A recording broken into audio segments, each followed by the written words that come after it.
Okay, kids, it's time for another episode of the Fueled by Weird podcast, the only podcast now featuring kaiju smashing kung fu grip. I'm Chris Daly, and today I have the pleasure of chatting with my friend, creator of Monster Matador, Stephen Prince. Stephen, how's it going this morning? Good. How are you? Thanks for having me on.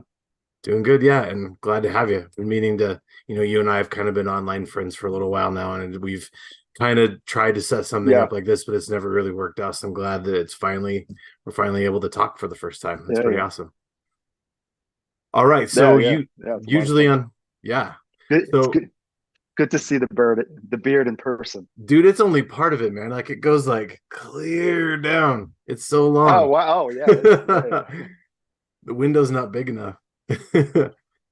All right, so usually with these things, I like to start it off with a bit of an icebreaker question. So, your icebreaker question today is going to be, if you could read a book again for the first time, what book would it be? Wow. A book. I would say. Or if you can Gosh. do graphic novel, you can Uh, do really any kind of book. It doesn't matter.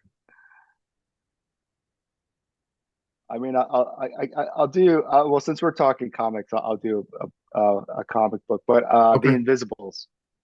Okay. Uh, it's a book that at the time it was coming out. It was uh it was it was such a journey, I guess, of discovery because Morrison, the way he writes, it's not just the story, but he's name dropping all these things and all these authors, and you kind of go on that journey with the book and start seeking all that other stuff out with it. Um, and it was just this really, really great reading experience because it opened up worlds beyond the book or beyond things that I had been aware of. I mean, I was probably uh 18 or 19 when I started reading that book. So it's kind of like the perfect age to, as you're starting to really get out in the world and discover the world, and it takes you down this rabbit hole of like all these fun crazy conspiracies and uh just wackiness and stuff. And it's funny because I've tried to pick it up again and read it again. It doesn't quite have that same pull, uh, Yeah. because you've already kind of been there, done that. Yeah. But yeah, that one was a lot of fun. The other one as a book. I mean, there's a lot, but the one that really stands out is probably, and it's been a while since I've read it, but probably Fear and Loathing in Las Vegas. Hmm. I think I read that kind of coming out of high school or something, and it was just again one of those things where I had never experienced or read anything like that, just in terms of the style and the way it was written. Um, Probably read that around the time Pulp Fiction came out and stuff. So it was just this kind of, again, this new way of seeing creativity and how it can be expressed. Yeah, that makes sense. So yeah. I think for me, if I had to pick, and I'll do like you, I'll do a novel and I'll do a graphic novel. I'd say for my novel, I'd probably have to say Ready Player One. Oh, that's cool. go go a little bit newer. It's kind of a hard choice for me, but that'll be one I can think of Yeah, off the top of my head because it had a lot of really, I mean, some of the references were a little old for me to really remember back from when they were new. Not very many of them, because yeah, I don't think Ernest yeah, Klein is that much older than me, and yeah, I'm a lot of people think I'm younger than I am. So there's a lot yeah, of stuff that was a little over my head when it came to, actual reference, but there was quite a bit of that stuff that really kind of hit home and was, yeah, nostalgic to my childhood. So that was kind of a fun book that every time I've reread it, because I've read the audiobook because Will Wheaton he narrates the okay. audiobook and it's fantastic. So every time it hits a little bit different, but it's not ever quite, like you said, the same as the very first time. Yeah, that book hits all the right all the right Right? buttons. Yeah, It hits all the warm fuzzy spots. yeah, yeah. And a graphic novel, I'm gonna go a little bit newer on that one as well, and I want to say The Last Ronin, Teenage Mutant Ninja Okay. Turtles. And Yeah, yeah, yeah. I'm not gonna spoil it. I don't know if you've read it or not. Have you read it? I have. Yeah, yeah, I Okay. read it. Yeah. So I'm not going to spoil it for the people who haven't read it, which if you haven't read it, I don't know what you're waiting for. It's an incredible book. But Good. just, the reveal at the end of who it Yeah. was kind of perfect. Because you Yeah. can make cases for any of them, but the fact that it was Hmm. him kind of makes perfect sense. Yeah. So it was just it grabbed you and it kind of kept you. And yeah, it was definitely a very emotional book. It was fantastic. Yeah. Yeah. That was a good book. I had been reading because Comixology has them on unlimited or whatever, but just the original Eastman and Layard stuff. And then I Yeah, kind of jumped into Last Ronin. It was a really nice uh it, it it's an interesting book how they, yeah, like those original ones. It's not, it's, because you're so used to Ninja Turtles, like the movies and everything, and you realize like it was really like a very human, human, but turtles, it was really a very character driven, especially as it went along. So the Last Ronin was really good. yeah. Those IDW turtle books are so Yeah. good. They're so good. Yeah. Yeah. All right, man. Well, for Fuel Your Weird, or for Fueled by Weird, it's kind of a term that I kind of made up, where basically the things that you're into and the things that you're interested in are the things that feel who you are, feel what makes you weird. So when you're not writing, what's some of the stuff that you're interested in that you like to do? Sleeping. I can't. Uh, no, I mean, I'm a big movie buff. Okay. Um, I love watching. I love movies. I mean, I really like, I really like writing and watching movies. That's kind of like my perfect day. Right on. Um, I mean, obviously my family and things like that. Yeah. I mean, COVID kind of messed everything up for everyone, and I'm still kind of trying to. I mean, I love playing sports. I love playing like softball, things like that. But Yeah. I haven't in a while because things are even now still kind of slowly getting back to normal. Plus, Yeah. I hurt my back. Um, but yeah, I mean, I like stories in That's general. fair. What's a movie you watched recently that you really liked? Oh, I've been well, last night I just watched The Executioner, which is Sonny Chiba. Okay.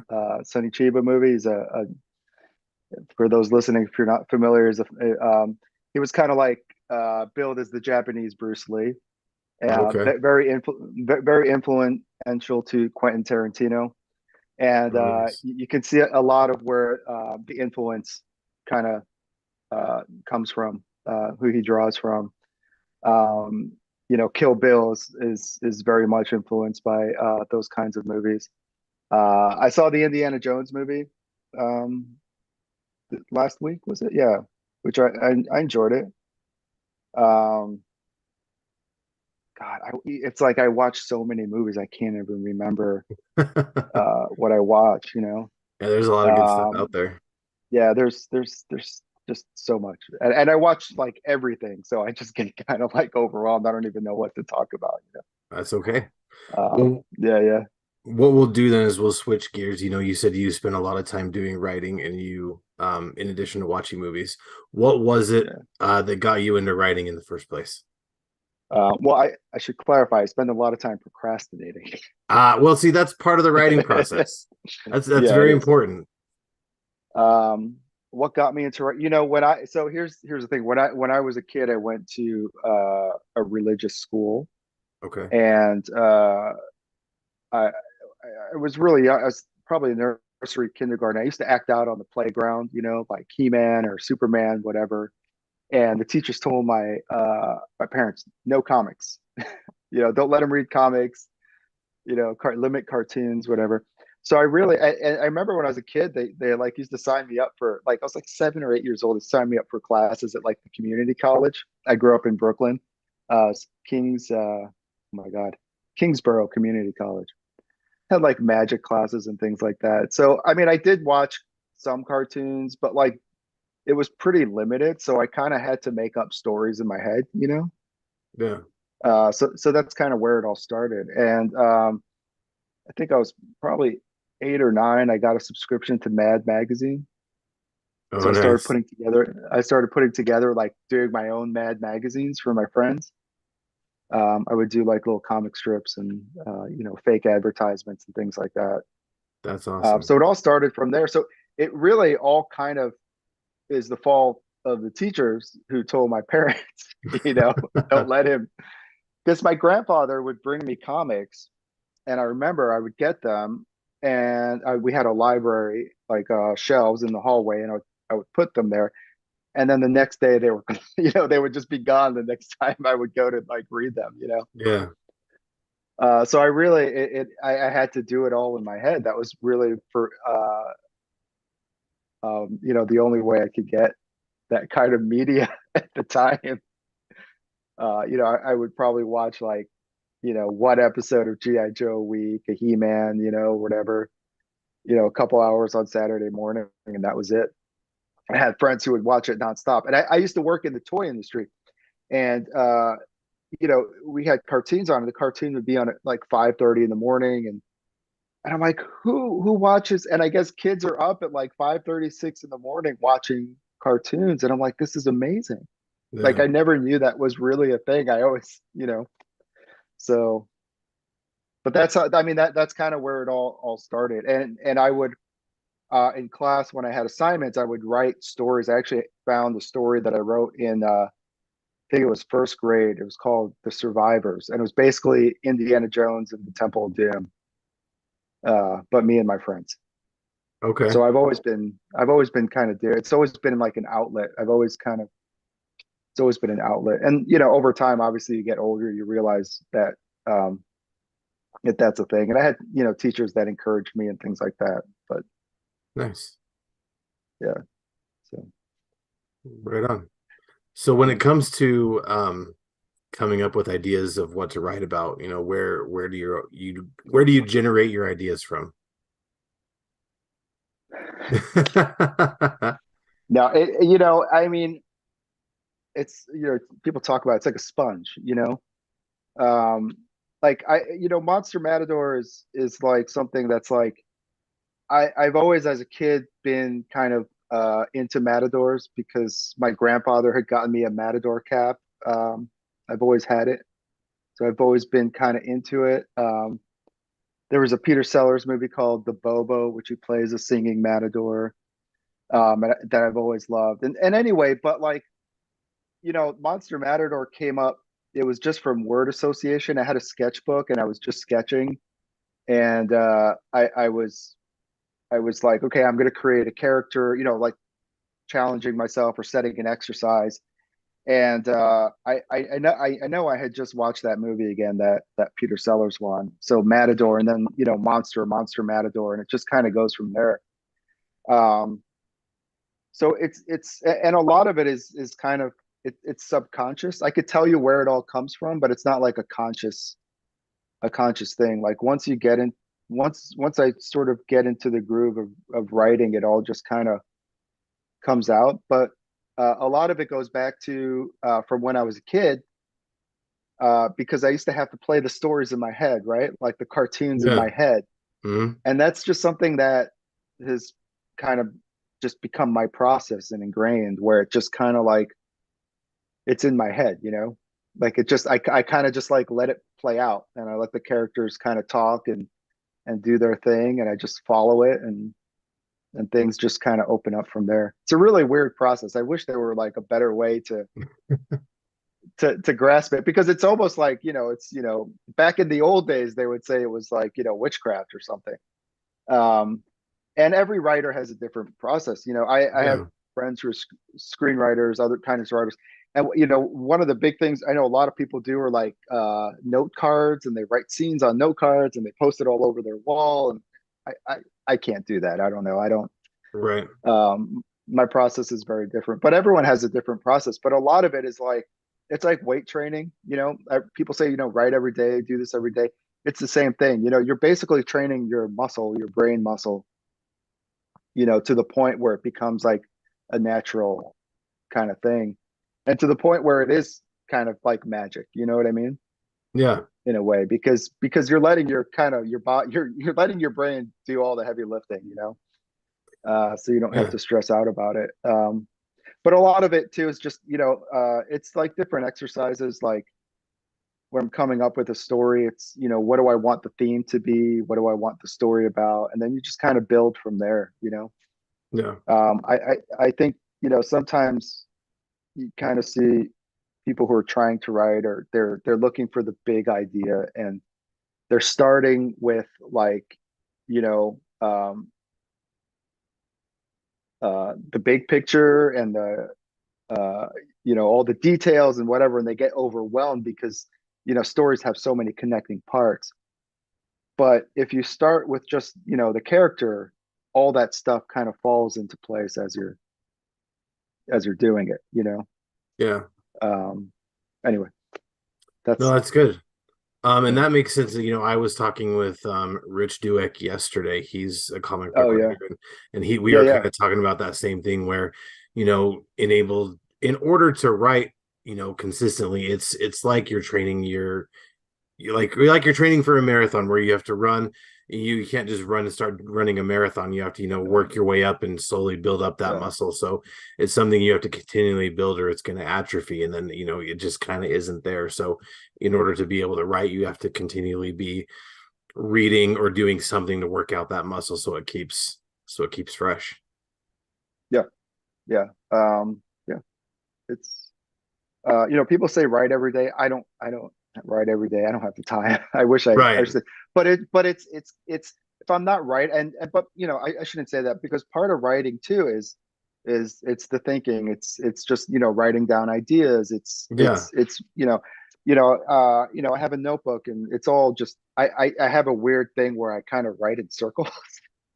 Okay. I'll start in one place and I go, but everything, and it looks like a crazy, like in the movies where they have the crazy person and there's all these pictures on the wall, there's all those arrows and connections.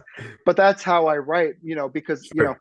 I'll start with something, and then this thing leads to that thing leads to that, this thing leads to that, and then you just sort of like, you figure, you put it all together.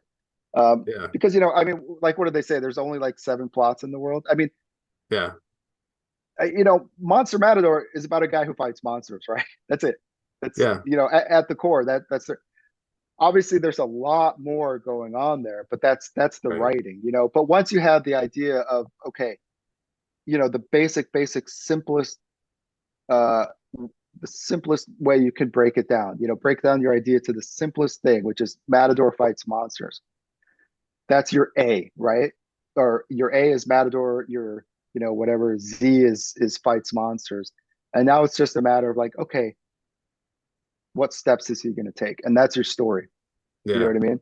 Where I think a lot of times people are trying to figure out the middle part first, Hmm. and that's where it gets overwhelmed. But if you know where you're going, and you know where you're starting, and you know what your basic concept is, you know, then you can start your journey. It's like something like Lord of the Rings, right? Is, put the ring, get the ring, put the ring in the whatever, the volcano. That's Yeah. it. That's what the Lord of the Rings is. Basic, Okay, now you've got your idea. Now you go to, okay, how am I going to do that? And once you start that, because you take a character, like usually what I do is, okay, the Matador, like in our first book, Tango, the Matadors, he's in Guatemala. Okay, he's in Guatemala. He's there to fight a monster. Okay, well, who's he fighting with? He's fighting with the people that live there. Okay, who are the people he's fighting with? And then, your story grows and grows and grows and grows. Um, and it's natural, it's organic. It's the same way that you would wake up in the morning, you'd leave your house, you'd run into someone, you'd do the, you know what I mean? Yeah. That's kind of how it, I don't know. That's how I do it. I don't know. So, No, that works. And like you said, yeah, everyone yeah, has their own method. I mean, yeah, for myself, yeah, I keep a notebook and pen next to my bed. That way, if I wake up, because yeah, my craziest ideas will come in the middle of the night. So yeah, I'll jump up and do that, or I'll grab my phone. I got a note app on my phone that I've got tons of little scraps of ideas in that yeah, yeah, eventually same, yeah, someday I'll make into something. But yeah, I mean, you gotta, and like you said, you can't really write every day, but you don't have to write every day, really. I mean, as Mm. long as you're still, you're reading or you're working something out in your head.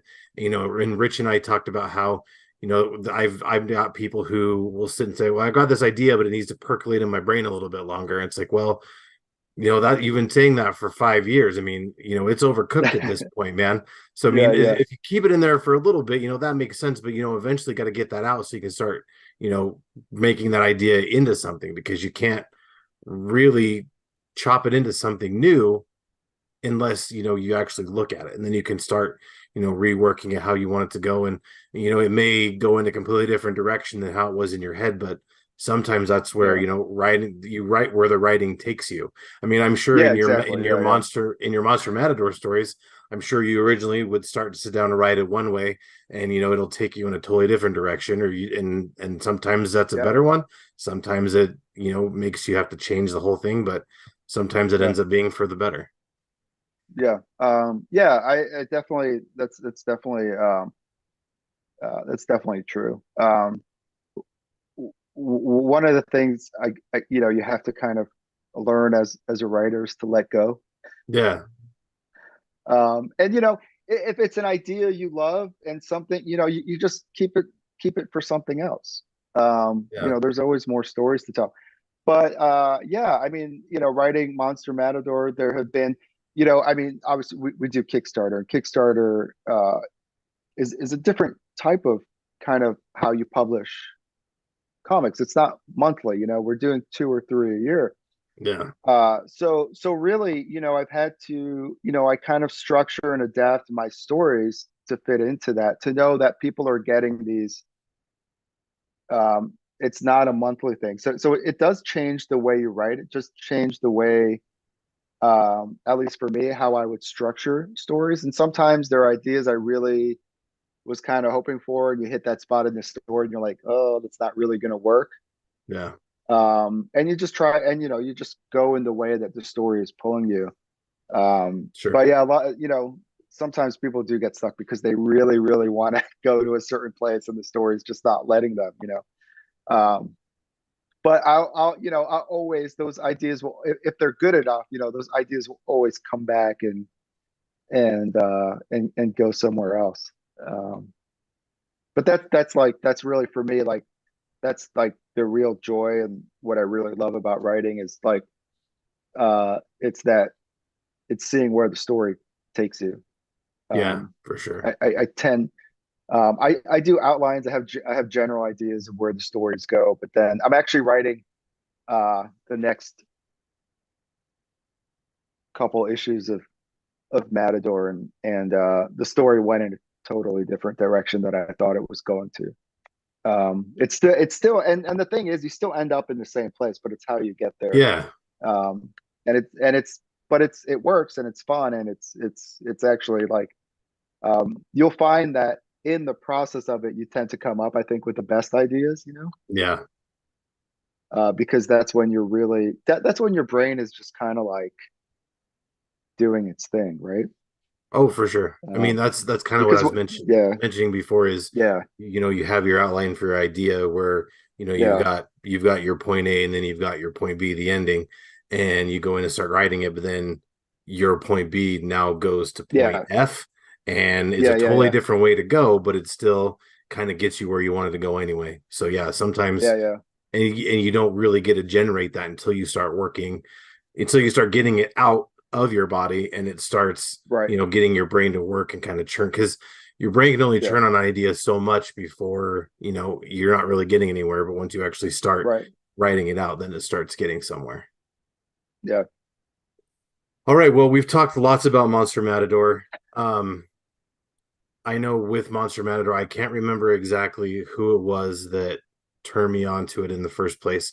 I want to say it was Don Nigan. I want to say it was him, because Okay. Oh, oh Don no, go Win, ahead. Don what? Don Win, Don Win. Win. Okay. Thank I you. didn't know that. Don't feel bad. I didn't know. The first time I met him, I said, "Hey, Don, now you get, and he's like, "No, it's Don Win." Okay, So thank you. I didn't know that. I didn't know that either. But and it's a common thing because of the way it's spelled. But Yeah.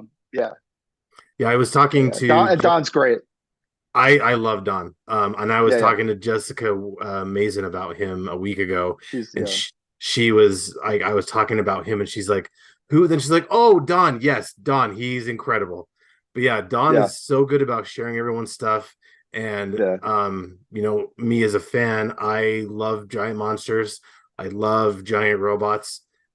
So basically, Monster Matador is kind of like Pacific Rim without the giant robots, which makes yeah, it yeah, yeah, even yeah, that much more interesting to me. So, yeah. we've talked a lot about Monster Matador. For those who don't know what Monster Matador is, who have never heard of it before, why don't you give us a little bit about what it is?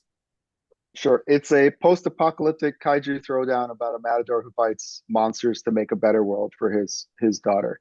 And it is literally a matador who fights giant kaiju monsters. We don't have giant robots. We don't have whatever. It's literally matador versus kaiju, and that's kind of the fun of it. And it's something. It's a weird thing that people who read the book always come back and they're like, "Oh, it actually is a matador who's Yeah, fighting a giant kaiju." But what a matador does, obviously, in real life, it's when they take out the bull, it's all about precision. So with the matador fighting kaiju, part of the fun is always finding, how's he gonna find a way to beat this thing. And our first story, Tango the Matadors, and then we did a follow up called Afropocalypse, which is basically a love letter to Predator. Um, and uh, and we kind of set up the world of Monster Matador. We set up the Matador as a character. We show you what he can do. And right now we're doing a Kickstarter for the latest series, which is Once Upon Some Monsters in Mexico. And this is kind of in a way our empire strikes back. It's kind of like a little darker. We kind of really yeah. kind of put the Matador through the ringer in this one. Hmm. Um, and we open up the mythology. We start to open up the mythology of the world.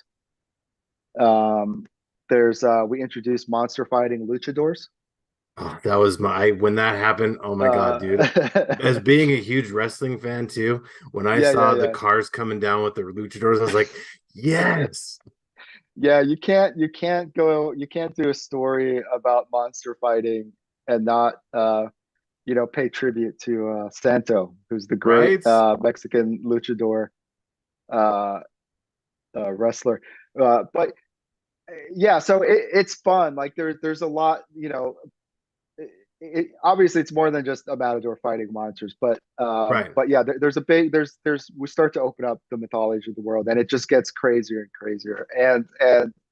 And again, part of the fun is that in terms of kaiju stories, we've never really seen anything where it's people actually going up against monsters. Yeah. The luchadors, they kind of do.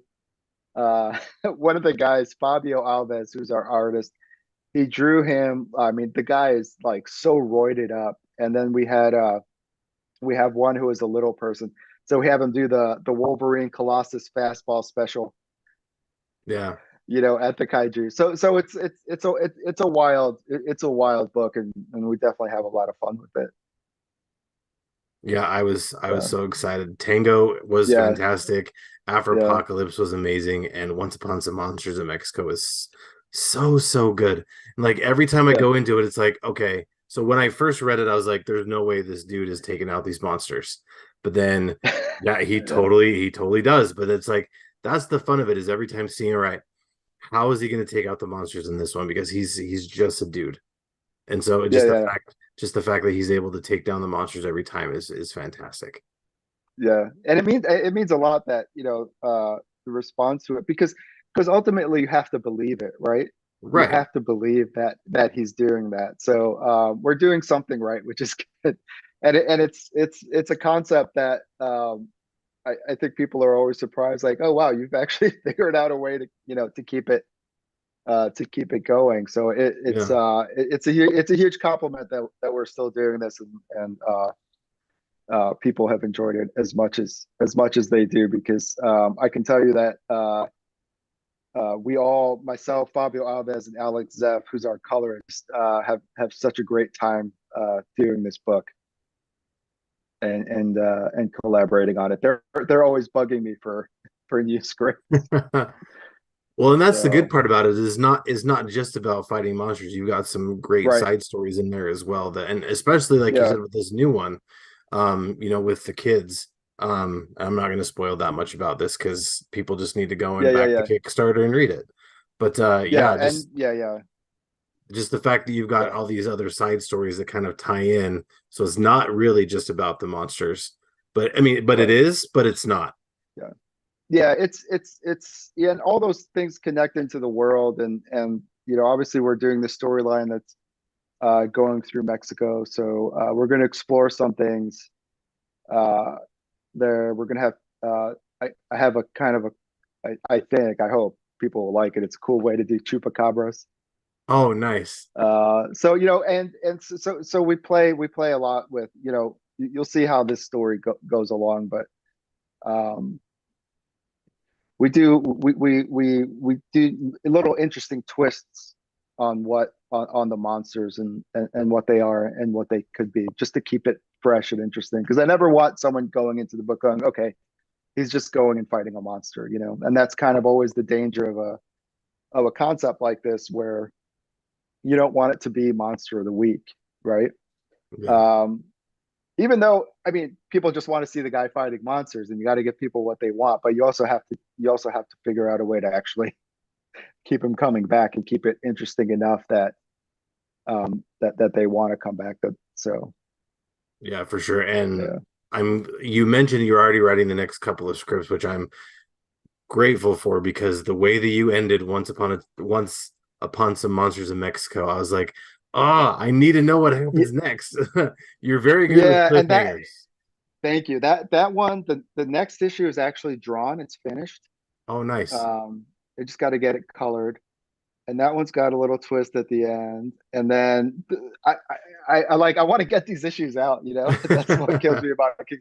Yeah. But we have a major. The way this series ends is it's going to be shocking. It's So definitely go ahead. yeah. No, yeah. I mean, it's definitely it's fun coming up with those little twists because um yeah. I don't want to spoil. No, you're good. I don't want you to spoil it either. You're good. Yeah. Just, but So it's like I know where it's going. yeah. So when you say you know where the ending of the series is, are you talking about just the current one, or are you talking about Monster The Matador as a current, whole? no, no, Okay. no, no, no, the current one. So this is, for lack of a better term, this is our phase one. Okay. Um, and this is really, we're kind of, so, Tango and Afropocalypse were basically, let's introduce the Matador to the world. Okay. To the readers. This is who he is. This is what he does. We give some hints about the broader story, the outside world that exists outside of him. You see when he meets people in Afropocalypse, his reputation precedes him. He's been doing this a little bit. In this series now, we start to build out now the mythology. We start to lay the bricks, and what you'll see as the issues go on, as the stories opens up, you'll see things um, coming back from Tango all the way through and be like, oh, okay, this is now the big picture, right? Okay. And that'll be our first phase. And then after that, it's like, the next phase. So I mean, I could keep this going, forever, but yeah, but there's definitely the way I chose to do it was kind of like the Hellboy model, because of how Kickstarter is. I didn't want to just do.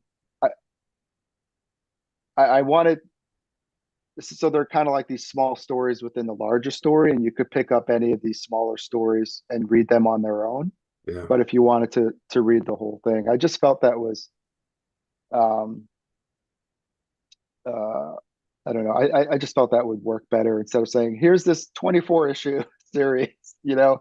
Yeah. But on top of that, I also wanted to make sure I had complete stories. One of the things I get asked a lot at conventions, because we now have or volume one. Yes. But when I would do Tango and I had the three issues, or I had Afropocalypse, people would ask, "Is this the complete story?"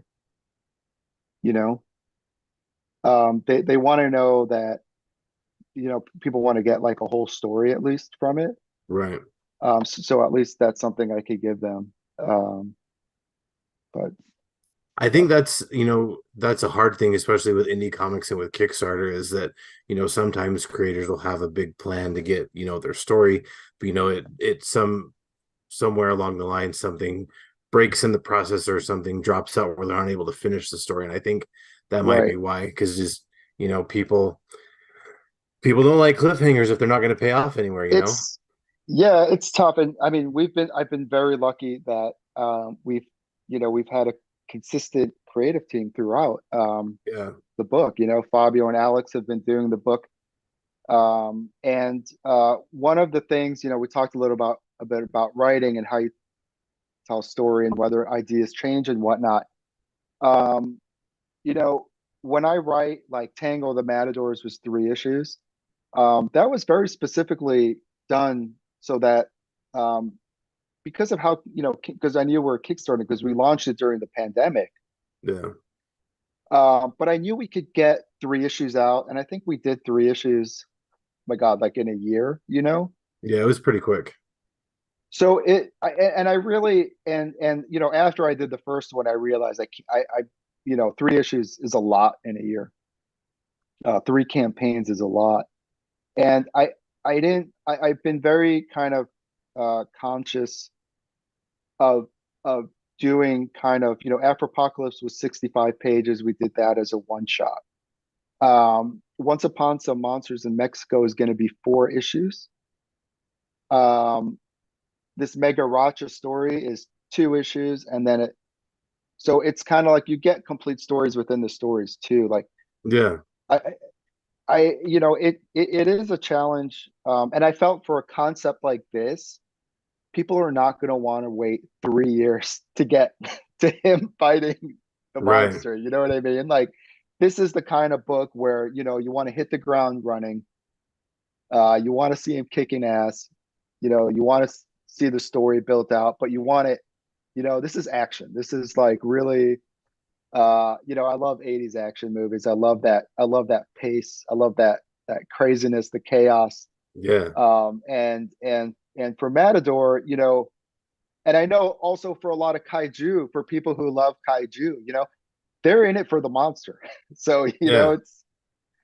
I mean, I've had people message me on Kickstarter before they back the book and ask, like, "Hey, does he really fight kaiju in here? Are there really monsters in here?"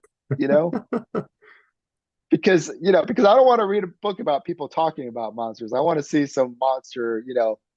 So I've been very conscious about designing a book that, um, is there's a lot of character development, there's a lot of character stuff, there's a lot of story, but it's a lot of it is told through the action.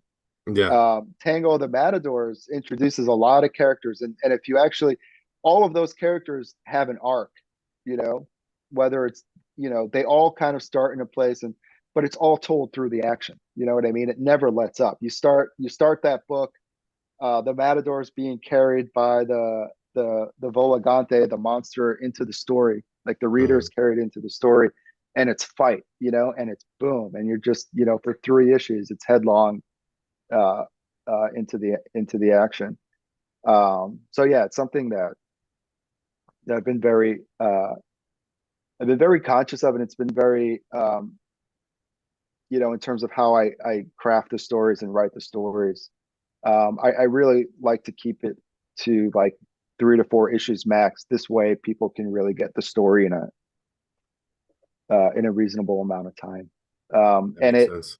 it it does get, I mean, like I say, it does get frustrating sometimes when, um, it's I've talked to creators at signings and things like that, people who want to do books, and one guy was telling me, he's like, "Yeah, I've got this 100 issue story." Oh boy. I was like, no one. I mean, it's so rare these days. I mean, I don't know when the last time anyone was able to pull that off. You Yeah. know, Um, Pat Shand will probably do it. He does Destiny in New York. I think I mean he's done he puts them out as like big thick trades, but he's got like probably 50 issues worth of that book already.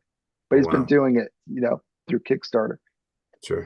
from 2014. But again, um, creators, and I'll always ask them. I said, "Do you have like a 4 issue story in there that you can tell?" Yeah, Because you have to be realistic about that stuff. Well, one thing you realize about Kickstarter, if you're doing 3 issues, it's going to be about a year and a half to 2 years before you get your 3 issues out. yeah, And that's if you have an art team that is consistent, that is able to do the work. You know, sure. if you're doing 6 issues, it could be 3 years, 4 years, 5 years. Yeah, Um, are you confident you can keep your readership going for that long? With your concept. Can you do it shorter? Can you do a one shot? Can you do, what I mean? Um, and so it's yeah, every book is different, yeah, and every concept is different, and you kind of have to be, you really have to think about, like, what kind of story am I telling, and what kind of audience am I going for? Um, yeah, and Kickstarter audiences are great. They will come back, and they do uh, they are in it for the long haul if if if you produce the work. But I think one thing I always tell uh, people is, like, at least in the beginning, even if you have a big story, try to get something that you can do 4 issues, so that the sooner you can have a book. This is so important to indie creators, just to have a book, because yeah, this is what, when you go to conventions, when you go to um, signings, if you want to pitch to publishers or whatever, you know, this is the thing that a lot of people are looking for, because yeah, um, especially from, like I said, from indie creators, they go, I don't know when I'm going to see you again. So I don't know when I'm going to get the rest of the story. So yeah, if you can have something like this, they're going to pick this up, and then they're going to come back, and they're going to start buying the singles, and supporting you elsewhere, because also this shows that you can do it, right? That you yeah, you can tell a full story. You've got it. If you want to go to a publisher, this tells a publisher that, okay, you can actually tell a story with a beginning, middle, and a cliffhanger right at the end. yeah, for sure. um but yeah, so those are things that you always kind of try to take into consideration. The other thing too, and I'll shut up after this, Oh, is you're good. printing. Is printing, because uh printing 6 issues is in a book is very expensive. Oh, I'm sure. Printing 4 issues is very expensive, but it's not as expensive. And it you can manage to keep your price point down to $20 for a trade, instead of 30 or what, what I mean? Like, Yeah, and it's a lot easier sell to say, hey, $20, give it a chance, than is to say $30. yeah, Um, but printing has gotten very expensive. Shipping, when you're shipping your weight, 6 issues in a book is going to weigh more than four. It's like, there's so many things that, as creators now, especially indie creators, have to take into consideration when they're telling their stories. yeah. So yeah. Yeah, I mean, I can get the Kickstarter would be hard. I mean, I've never done one myself, but Yeah, when it comes to just, sharing all the Kickstarters, if everyone has Kickstarters out, that's exhausting alone. I can only imagine. And like you said, it's hard with Kickstarter, you're lucky to get two or three a year, maybe, unless you're, like yeah, those crazy people like Frank Martin and Russell Nolte who have Kickstarters like every couple weeks, it seems yeah, like. yeah. Those guys And, are monsters. Yeah, and Frank does a lot of, he has one going right now. But he does a Yeah. lot of one shots. He does a lot of Yeah. one shots, or I think two issues, which is I think, if you're doing a lot of books a year, um, unless you're at a level like Charlie Stickney, um, Yeah, him where you've too. got this big audience. I think what Frank does is, the one shots and stuff. Um, it it's a good way to build the audience. And if you Yeah. have one book that's like a longer form, that's great. But if you're just starting three, four, five books every few months, issue number one, and then kind of waiting, which Yeah. sometimes creators do, it can be a lot more challenging because, you get your fans for one book, and then you're doing another book, and they're like, "Hey, dude, I want issue two of this," you know. Yeah. But if you're doing a one shot, it's a different thing where you're like, okay, this is cool. This is like a bumper book. This is something I can read while you're working on issue two. But uh, everybody, Kickstarter is such a it's constantly evolving, and everybody's trying to figure out, and it really is a lot of trying to figure out your own niche and your own kind of place in there. You know, like I said, he does a bunch, but he's got his thing where he does his one shots and his shorter form stuff. Russell does novels Yeah. and comics. You've got guys like Charlie McElvey, who does Spider Squirrel, who's Yep. building out his Zion universe, and he's got Kickstarter for Spider Squirrel going on right now, which is Yeah. a lot of I fun. think it's the trade, I think.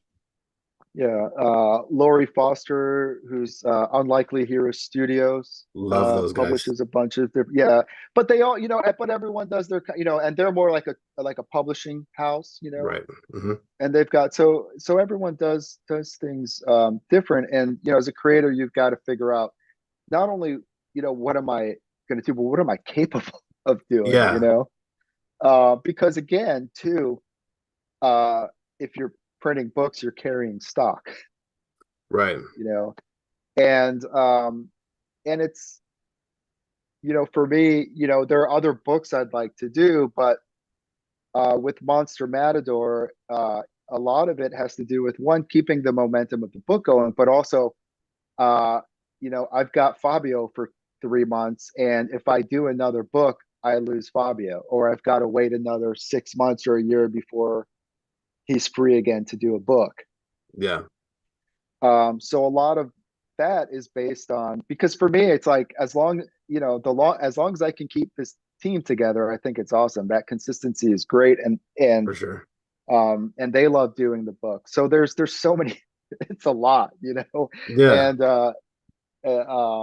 yeah, it gets pretty wild. And the more books you do, you're doing three. I mean, Charlie, who does Spider Squirrel, I mean, he deals with he has writers, other writers. He's the main writer, but he has other Yeah. writers.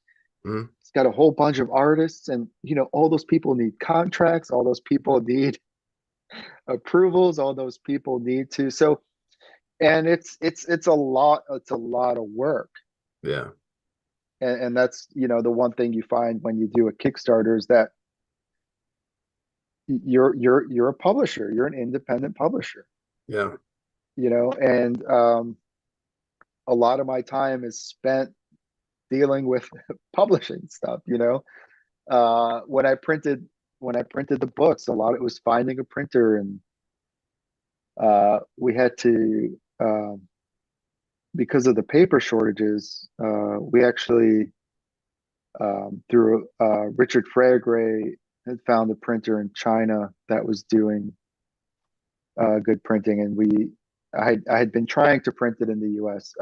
We wound up printing the collection in China, and then I'm dealing with customs and the boat that's coming Wow. over with the books, Yeah. and then I get this huge pallet delivered. I mean, it's just all this stuff that, and not to scare people away, because it's not meant to be scary, but it's just, it's a lot.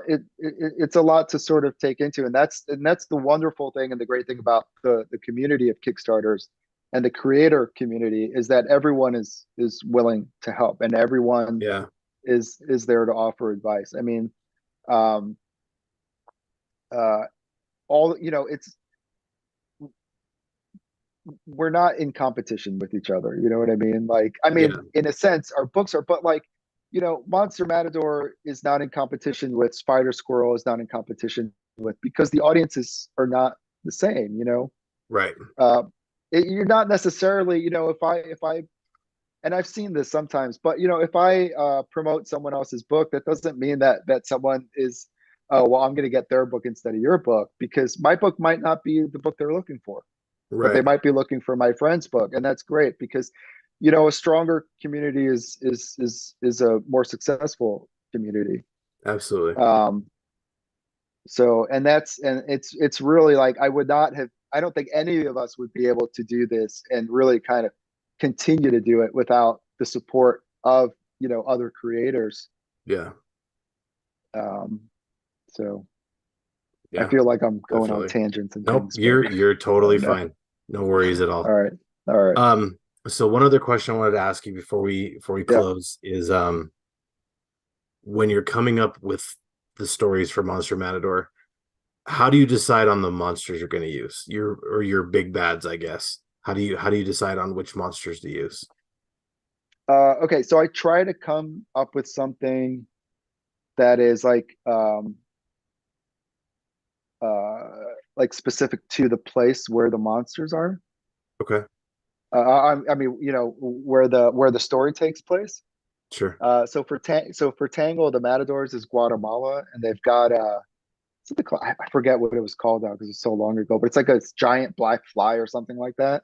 Okay. So we did the Volagante, which is this massive. It's kind of like a Mothra-esque fly, but Yeah. the twist is that she has all these little children that attack too. So he's not just fighting the Volagante. Um, in Afropocalypse, it takes place in South Africa, and I was kind of researching stuff there. And in I think it was the 1800s, when they were building the railroads, there was some like kind of myths, stories about zombies, Yeah. and it was called Zita Shane, something like that. Okay. So that's kind of where, and so it was always supposed to be. So then kind of came up with the thing of, well, what's the monster that actually, because the Matador fighting zombies isn't enough. So what's the the monster that creates the zombies, the bigger monster? And I was writing this as COVID hit, and the twist became, well, how do you fight a virus? And that's Okay. kind of where the monster from Afropocalypse came from and how it developed. And the way that one ends, sort of, kind of ends in a way that we'll see. We'll see. I have That have makes sense. ideas. Sure. And then this one, Mexico. There's a few. Obviously, I mentioned we're gonna have the chupacabras. Uh, uh, you know, uh, this giant, the mega racha, we call it, is this giant cockroach, and obviously one of the famous songs, the cultural songs, is La Cucaracha. So I thought that would be kind of fun. So I try to make it where it kind of makes sense to the place where they are, and it's not just some random monster, you know. Gotcha. Um, and that's part of the fun, is kind of like doing the research into like the cultures or the locations, to see like how can we kind of pull from that and create something, as opposed to just doing okay, it's a giant lizard or whatever, because you can't do that, because there's already a giant lizard and his name is Godzilla. you know Right. you're not, so what I always try to do is I'll try to find some different little twists that I can add to the kaiju, Nice. to keep it a little new, a little fresh, so it's not just the thing that you've seen before, because there's a lot of kaiju out there.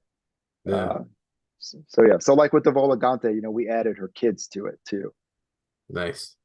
which is different. That's a good twist. And so now we've been also been talking about, you've got issue 2 and issue 3 coming. After we wrap up the Kickstarter on Once Upon Some Monsters in Mexico, what's coming next? Issue two. Well, sorry. Yeah, Oh yeah, when no, no. issue 2 is coming, when do you kind of plan on getting the Kickstarter for issue 2? Oh, so the book is going to be ready. So the October I think is too soon because we'll probably be shipping the books ideally September, October. Okay. So I'm probably looking at, because of the holidays, probably be looking at January. Oh, nice. This one normally would have launched earlier. We would have done March, and then we would have had a book in the fall, a little closer together. But because I'm doing San Diego Comic-Con, um, I wanted it to kind of coincide with that. Okay, that makes sense. So yeah, but the books are. We've got about 7 pages left to be colored on this one. It'll be done by the time the campaign's over. Alex has had to take a little break, but the printer is ready to go, and we actually have we have like different like little extra rewards this time, uh like this I can't get it out, the shot glass thing, but these are already done, so it's Those look shot awesome. glass. So I mean, but so these are ready, so like we are, once we get the books, which takes a couple weeks, we're ready to ship. We've got everything. Nice. We've got everything in hand. I always make it a point to have the book done, or at least like pretty much there by when the Kickstarter starts or ends, Nice. because there's always things that can come up, Yeah. and I just, and for me too, the anxiety of knowing I have to get these books out, Mhm. and it's so much like there's the anxiety of like, okay, now you've got everybody's money. Now it's like I don't want to sit on it for too long. You know what I mean? Yeah. Like I just want to get the books packed and out there, and everyone has their book. They're happy, and I don't have to worry about you know when's this coming, when's this being shipped, when's this going to be done. So and we're lucky we've been able to do that. So Very nice. yeah. All right. So last question. What's some advice that you'd give to some up and coming creators? Just advice that you would give to help them in their journey. Get a real job. Oh man. No, look, this is like anything, you have to have uh, a passion for it. You really have to want to do this. And we've talked about a lot of this stuff in the interview already, right? I talked about all the stuff that goes into publishing a Kickstarter. The printing, the promotion, following up on your artists, working with your artists, all this stuff that goes into it, that's all part of the process. Even if you're working for a publisher, you're going to have, they expect you to do your own promotion. They expect you to do all this stuff. Yeah. Um, uh, I Kickstarter is a great way to do this, um, because there is not a lot of money in this. Okay, you're not. You're not going to be. It's very difficult to make a career doing comics, one that is sustainable, and that will pay your rent and all the other things that you need. Yeah. That's the harsh reality of any creative industry. You Sure. might win the lottery and get lucky, and your thing can take off. But I don't say this to push people off it or not to do it, but what I mean is that you have to be committed to it. You know, it can't just be a hobby. It can't just be like, oh yeah, I want to do this, and then because it's a lot of work um, for very little monetary reward. Okay, and so you have to be okay with that, and you have Yeah. to accept that, and you have to like you have this has to be something that is inside you, right? Right. That you really need to get out there and do. Um, because it's hard, but it's worth it. It's worth it Yeah. if you're passionate about it. It's worth it if you love it. It's worth it. It's worth it if you have a vision for something. It's worth it if you have something to say. And as I say this, my advice is to not be intimidated by that, you know, Okay. and you will know because uh, a lot of people are going to tell you no. A lot of people are going to tell you that you don't not to waste your time. Creative pursuits are weird. If I told you or people, you know, if I not you, but if I told people, hey, I'm going to start a jalapeno company and I'm going to take out a $200,000 loan and we're gonna or whatever a pillowcase company and blah blah blah, people would be like, hey, you're an entrepreneur. You should be on Shark Tank. Good for you. You know, go go go. But if you tell people, hey, I'm going to follow my dream and make a comic book, they're going to tell you, why are you wasting your life? Why are you wasting your time? Right? Why are you wasting your time? You can't do that. That's, you know, but you're the same kind of entrepreneur, you know, you're an entrepreneur. I run a business, you know, I mean, that's how you make money. You know, I'm packing books. I'm working with printers. I'm paying artists. I'm doing all this stuff. You're an entrepreneur, Right. but people don't but when you talk about it as in a creative pursuit, you know, there's a disconnect with people, right? Yeah. And you have to be ready for that. But that really what it is, you know. And if you wanna a mainstream career, if you want to, you know, try to get to work for Marvel or DC, you know, Kickstarter is a great place to start. Because that's, you know, there's so much competition today. You Yeah. know, 30 years ago, you could publish one comic, you could and you would probably get picked up or at least get an interview because it showed that you can actually, you know, write a comic. I mean, a lot of people got their start 30 years ago by just doing one indie book because there was such a dearth of talent that you Yeah. know coming in. Mhm. Nowadays, there's a lot of talent, and you know, Kickstarter is a great way to get noticed. It's a great way to get your idea out there. It's a great way to have control of your idea.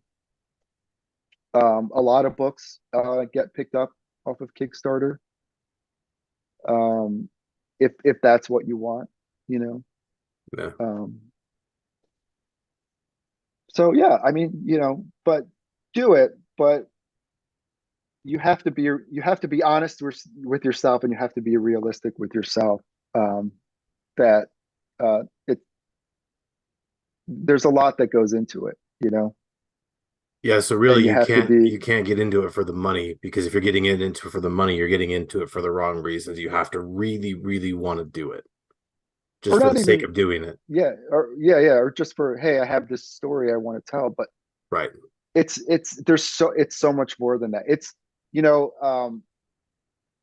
that's just the world we live in now. That's just Right. the trade-off for having all these for publishing and all these things being democratized, meaning now anyone can do it. The trade-off is that we no longer live in a world where a publisher is going to, you know, publish you and pay you and you know carry your career and you know what I mean. It's a very different Yeah. kind of world. I mean, you really have to do it yourself.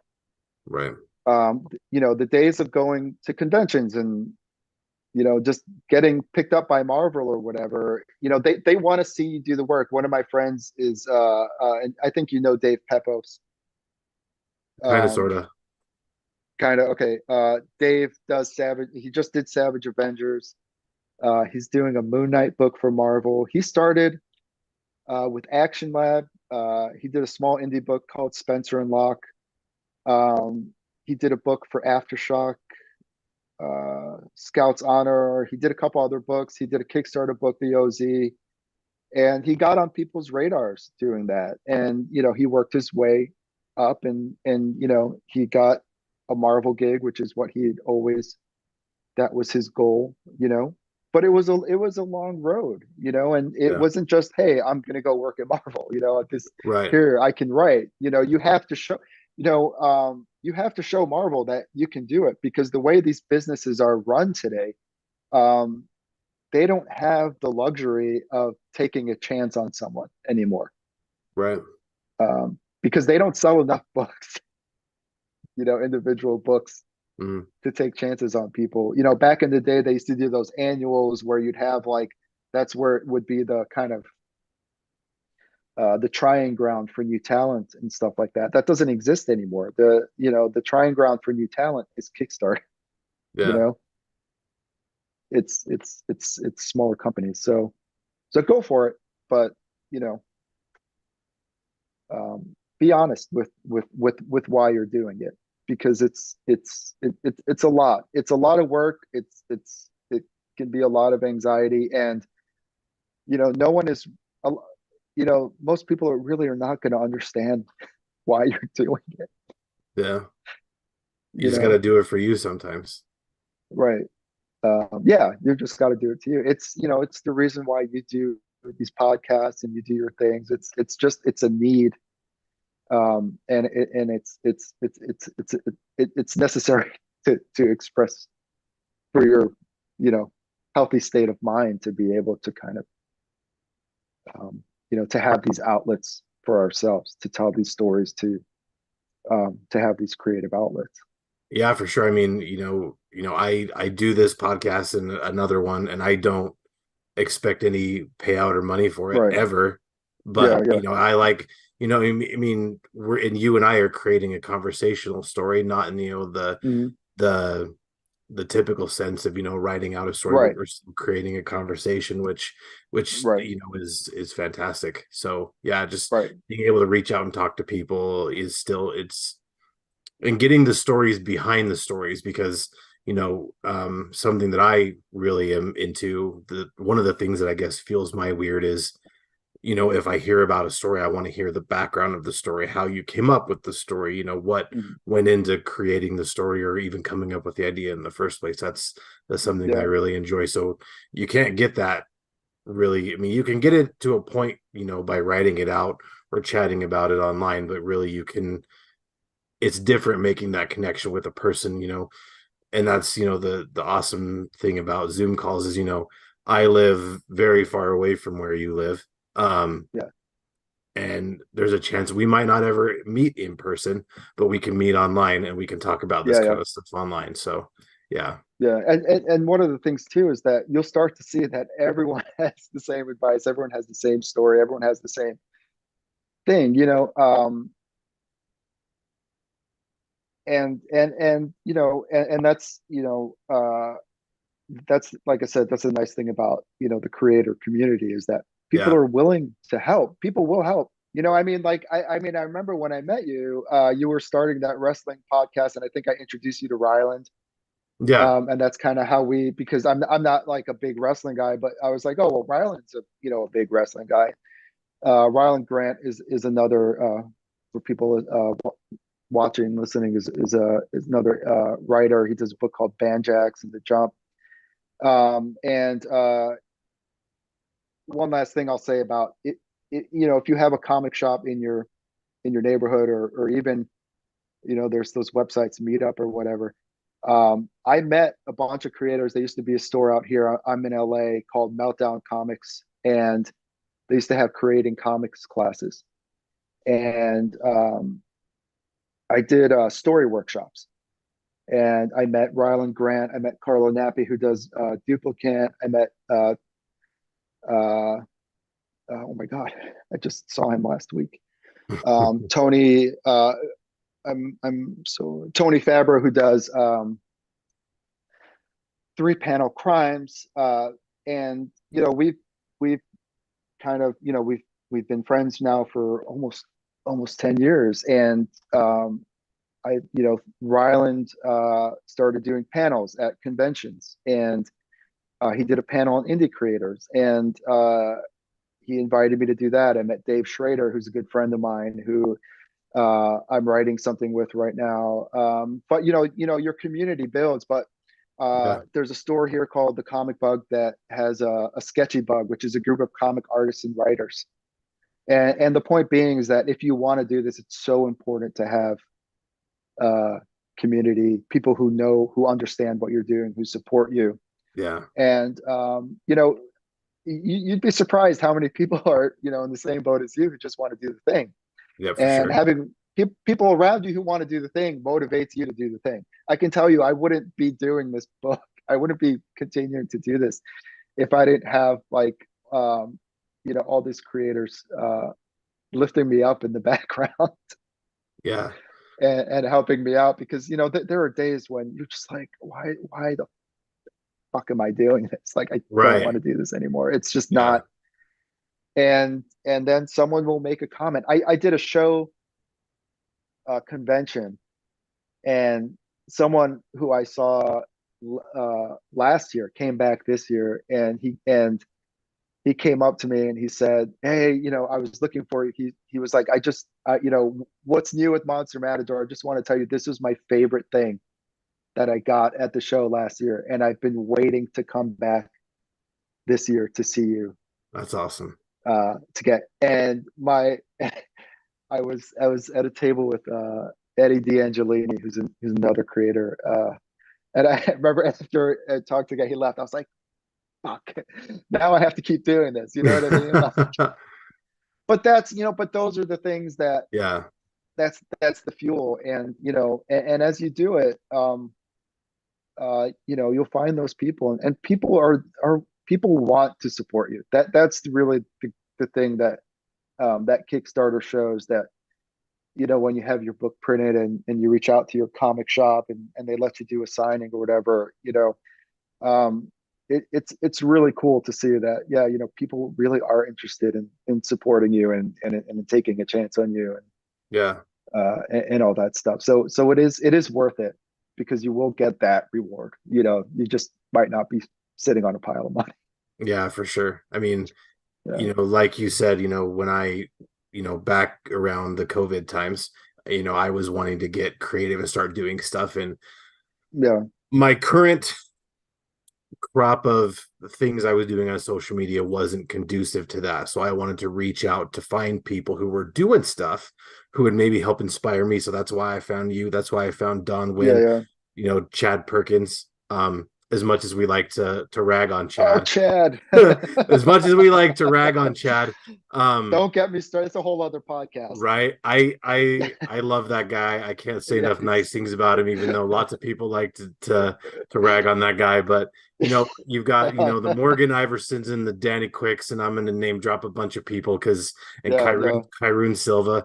I mean, these guys and yourself, these guys are all doing the stuff, and it was very good inspiration for me to bring me up and keep doing it. And you're mm, one of the people that has supported me through all of my crazy yeah, nerd projects on the internet. yeah, um some aren't here anymore, but it's yeah, yeah, it's it's more than about the money. It's about the support and the feeling that there's people out yeah, there that want to support you and want you to succeed, yeah. and want you to do the thing. So you may not be sitting on a pile of money and might not be super Right. successful, but you've got people out there that are rooting for you, and that can be more valuable than money sometimes.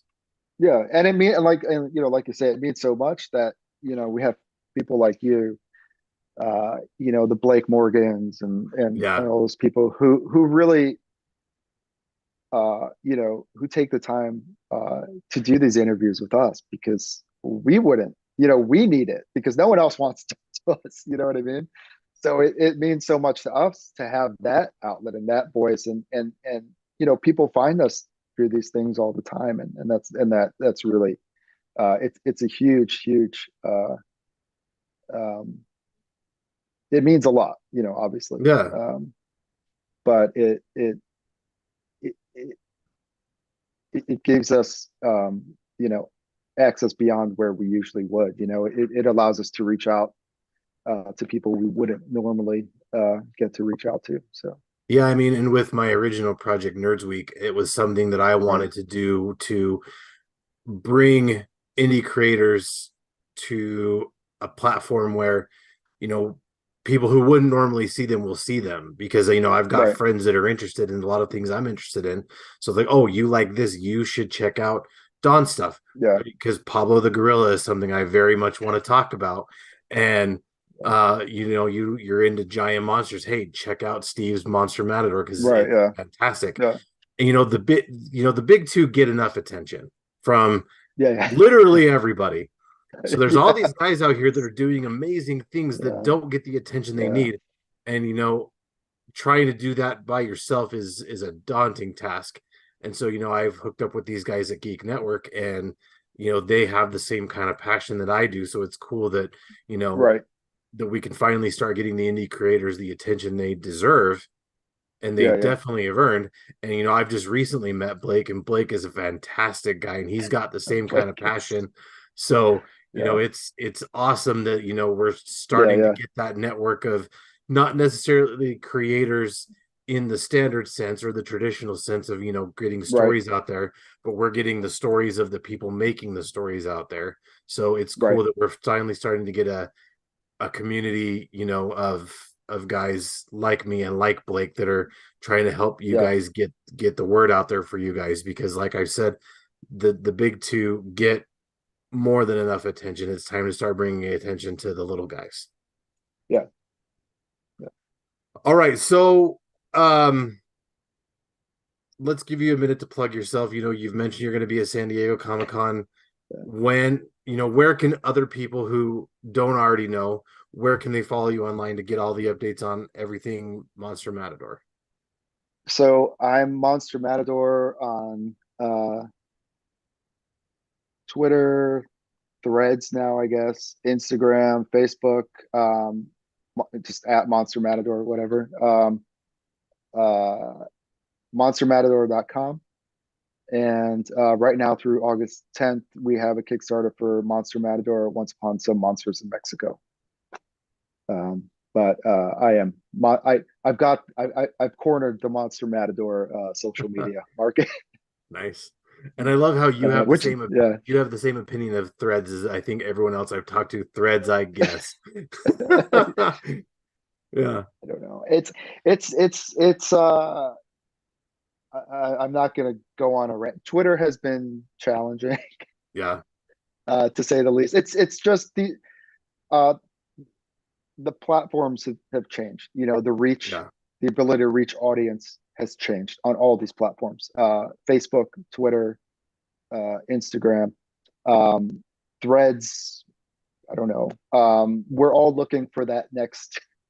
Yeah, How are we gonna for sure. and the social media companies seem intent on doing everything they can not to allow people to reach Yeah. their audiences. And that's what makes things like this and the success of shows like yours so important, is because this is really the best way, I think, and I to reach people, because we get to kind of really, as opposed to just 40-second, hey, buy my book. We could actually talk about our books and not have to constantly be like, hey, buy my book all the time. Yeah, because I mean the algorithms on social media are awful now. And so, you Yeah, know, yeah, it's awful. for they create all these new social medias where they say, oh, the algorithm's not a thing, but then eventually the algorithm is a thing. Yeah, And then hopefully, yeah, when we share links or videos like this, the algorithm won't be a thing ever. So we'll just hope right, that works out. right. Yeah, yeah, All right. Well, to get stuff like this, other past episodes of the podcast, other reviews, and other bits of nerd news, make sure you check out our site at geek-network.com. You can find us on Instagram and Twitter at GeeksAZ. You can find us on Facebook at Geek Network. Um, and we're on Blue Sky now. So you can find us on Blue Sky at Geek Network. Um, CD is weird on Instagram. That's where you'll find me. The music for the show is by Polygon Horizon. They're a great band. My friend Chris is in that band. He's a great guy. So go check them out on Bandcamp. The logos are done for the show are done by my friends Chris Chandler and Mike Belcher. You can find Chris at Chandler Doma on Instagram and Twitter. Mike is on Instagram. I think I have these mixed up. Oh, right here. My at Mike W Belcher 1 on Twitter, Mike W underscore Belcher on Instagram. They're great guys. Go check them out. And if you like the show, please leave a review and tell your friends. Word of mouth is our friend. And remember, kids, to embrace the things that fuel your weird and always geek responsibly. Steve, thanks so much for meeting with me. Excuse me, with meeting with me today. Yeah, thanks for having me. It's great.